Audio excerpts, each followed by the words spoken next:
headphones in. Sorry. You didn't. Hello, Kenny. Can you hear me? Yeah, I can hear you guys. What's up, man? You ever go down the rabbit hole of watching dogs get haircuts on YouTube? Oh, I didn't think you were talking to me. That sounds horrible, Dave. What are you talking about? Is it like little cute dogs getting manicured? Trimmed up. Yeah. No, man. No? I don't know nothing about that. Jason, what is this guy talking about already? How it's do a you great allow him to do this? Are you not a dog guy, Kenny? Kenny's a dog guy. No, I love animals. I'm a dog guy, but that's kind of random, Dave. You're Dave. Kind of random, Kenny.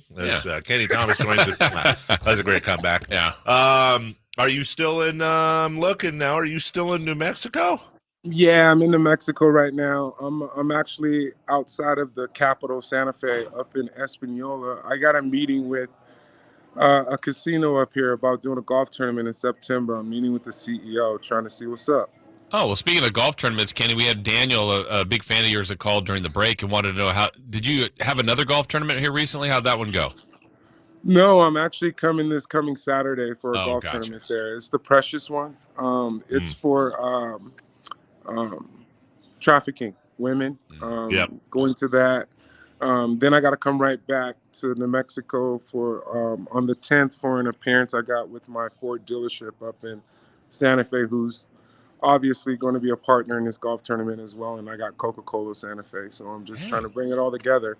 And at the same time, it's for the Boys and Girls Club up north, which is up in Espanola, who I'm going to be supporting as well. Wait, when you say your Ford deal, please tell me it's Kenny Thomas Ford. Tell you what? Please tell me, you said your Ford dealership, right? Please tell me it's Kenny No. My Ford dealership partner. I wish I had. I was like, oh my God, Kenny! You ever feel like Kenny Thomas Ford would be amazing? No. That sounds amazing, but I can't take that one, man. All right. Listen, good to hear you're doing well and finally starting to expand your horizons and become an entrepreneur for the first time. So. I want to recycle some of the conversations we've had earlier now that we're talking to the pro NBA player. Let's just start with the simple one. Who do you have winning the series? And if you had to pick, in how many games? I got Denver, obviously. And I got them in 6, actually. The way that Miami pulled off that Game 7 win, I'm assuming nobody thought that they were going to win because, one, Boston playing at home, and Boston had the momentum by winning those 3 games. And, man, Tatum, there's a lot of guys that end up getting hurt during that game, but it comes with the territory. Hats off to the Miami Heat and the fact that Udonis Haslem, man, he's a 20-year guy, and he's able to get back there and hopefully get a chance and be able to get this win. Maybe get a win, but I got Denver. Yeah. And what? Because Jokic, the team play too strong, home court. Like, what are your reasonings behind? Which makes sense. I mean, a lot of people are picking Denver. Why are you going with Denver? I mean, obviously, Denver's had a great postseason, right? As far as being at home, they're a team that has now. I don't think they've lost a game at home, maybe one. But the way Denver is gelling right now, it seems like they all know their role, right? And there's a variety of different things that they bring to the table to where.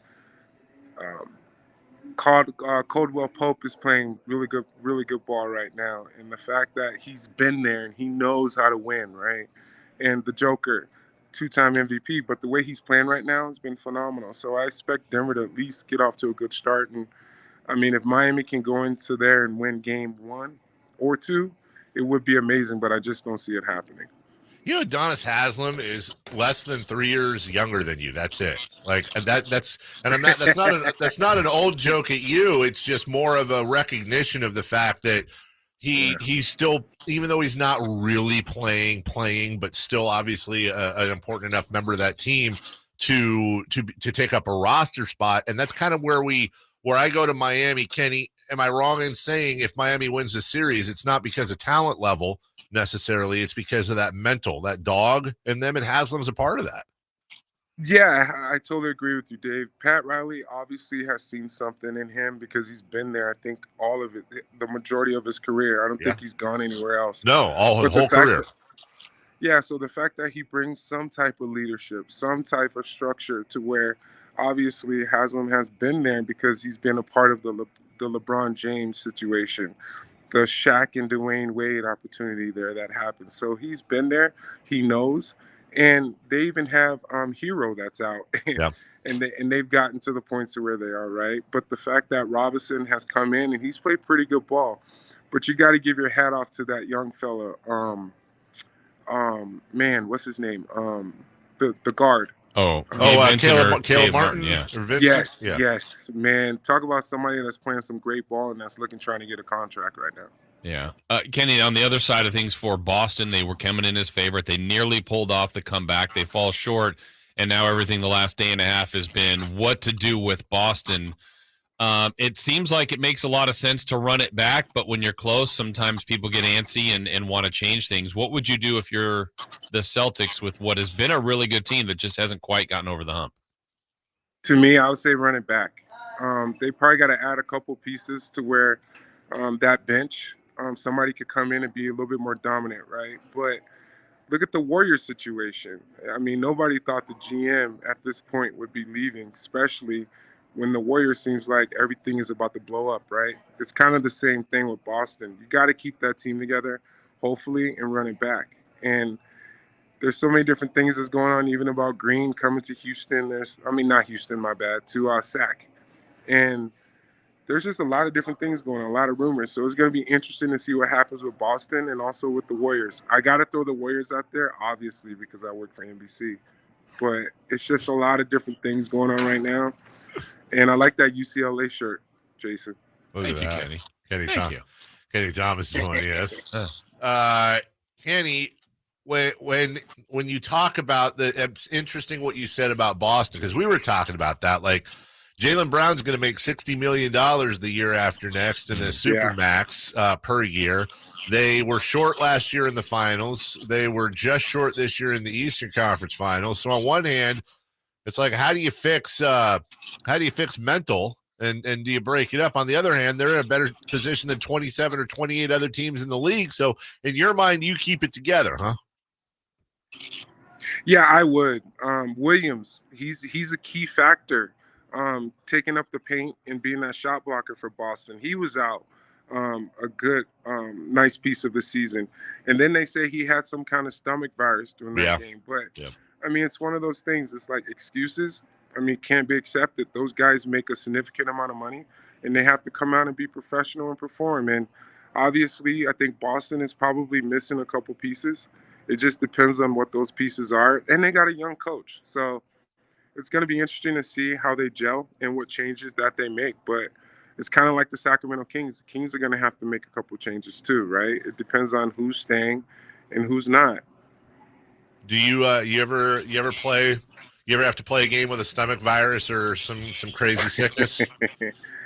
Man, sometimes you can go. It all depends on the situation. Everybody's different. I'm pretty sure there was an IV involved at some point to try and get the fluids back in. I would assume that's what we did back in the day. But imagine Michael Jordan when Michael Jordan was sick when he played in that Utah game, right? He was it looked like he was about to die. It comes down to that hunger and that desire. I mean, how bad do you want it? But let me put it this way, and you're gonna get it. Were you ever confronted with a situation where you were right on the fence about playing and you ended up playing, but you were worried in the back of your head that you might have a Paul Pierce wheelchair situation? Was it ever that bad? or a the big fella getting hit in the temple for the Lakers when he had a wheelchair situation. Yeah. Man, I had a lot of situations in SAC to where the way that it was going with all the coaches that I had there, you never knew, but it was just a unique situation, man. I had to play. If I couldn't play, I basically had to be like limping, right? Because I was trying to solidify myself to be able to try and continue to play those last couple of years to where I could possibly get another contract. But obviously that didn't happen for me. But man, it comes down to the organization as well. But the new rule is you have to play 65 games to receive awards and this and that coming up this year. So it's going to be interesting how people end up playing more games rather than resting like everybody's been doing. Resting was not an option Right. when I played. Yeah. All right. That is Kenny Thomas. He is right near City Hall, I believe. No, no? I'm in the casino lobby, bud. Which With all this Native American stuff. Oh, what's the we don't? They're not an advertiser. What do you know the name of the casino? Oh, look at that! What's the name of the casino? Man. Oh no, yeah, Buffalo Thunder up in Espanola. Oh, Buffalo See, I don't Thunder. want nobody to hear this, even though it's in Sacramento. Why? I don't want nobody to hear this and start hating yet. Why would they hate on you? Man, you never know. Well, that's true. Well, enjoy yourself. There's a flea market at Buffalo Thunder going on right now. I can see it on my schedule here. And maybe on your way back as you're going down 285, stop at Gabriel's. Nice. What do they get there? Gabriel's Restaurant, 4.5 stars out of 5. Hey man, there's a nice spot called Danny's Burgers up in Espanola. I gotta go like maybe 15 more minutes up. It's worth it.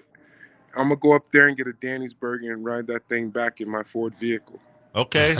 Text us a picture if you can, and we appreciate your time as always, big guy. Appreciate you. Man, thank you so much. Hey, I'll be in Sac next Wednesday. Obviously, I'll be doing the show from there. So, Nice. Hey, if you guys want me to come in, I'll come in. Okay, we'll let you know.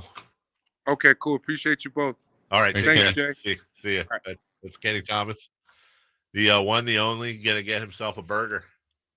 You know what I'll bet you is amazing is like some sort of like green chili. Oh yeah, New Mexico Yeah, burger. for Oh sure. my God. We'll take a break.